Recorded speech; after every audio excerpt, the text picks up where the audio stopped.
Early એજમાં બહાર રમતા જશે ત્યારે ખબર પડશે કે ભાઈ ઝૂલા માટે મારે વેઇટ કરવાનું છે. સોશિયલ એ વેઇટ કરવું, એ પેશન્સ, પછી મારી ગમતી વસ્તુ ના થઈ તો હું અહીંયા ગુસ્સો કરવા માટે અલાઉડ નથી.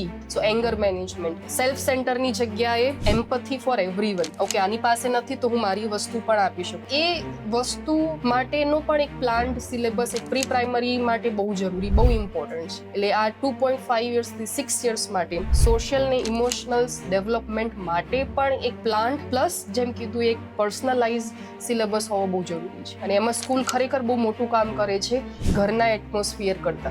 અમારા ફ્રેન્ડ્સ વચ્ચે કોમન ડિસ્કશન એ હોય છે કે અત્યારના બાળકો બહુ ખરાબ રીતે જવાબ આપે છે. તમે જ્યારે બોલી રહ્યા હતા ત્યારે એના રીઝન શું છે ને એ હું આજે સમજ્યો છું. જ્યારે એને એ ફોકસ કરવામાં નથી આવ્યું, જે પહેલી વાર જ્યારે કરે છે ત્યારે એને રોકવામાં નથી આવ્યો. જ્યારે છોકરાઓ રિએક્ટ કરે છે ત્યારે મોટા ભાગે આપણે એમ કહીએ હસીએ છીએ કે જો ભાઈ આ નાનું છે તો એ કેવું રિએક્ટ કરે છે. એટલે હી અન્ડરસ્ટેન્ડ કે મારું આ બિહેવિયર એક્સેપ્ટેડ છે. 6 વર્ષનું બાળક ક્યારેક ગુસ્સો થઈને વાત કરે ને તો આપણે એને હસવામાં કાઢી દઈએ છીએ, એને ત્યાં સ્ટોપ નથી કરતા. આપણે એવી રીતે વાત કરીએ, આ વસ્તુને તું આમ પણ આ ભાષામાં પણ કહી શકતો હતો, તે મારી પાસે કોઈક વસ્તુ માંગી અને હું નથી આપતી, હું તને તારી જ લેંગ્વેજમાં આન્સર આપું છું, હાઉ ડુ યુ ફીલ? તો ચાઇલ્ડ સમજશે કે ભાઈ ગુસ્સેથી આન્સર આપવું તો મને નથી ગમતું, તો સામેવાળાને નથી જ ગમવાનું.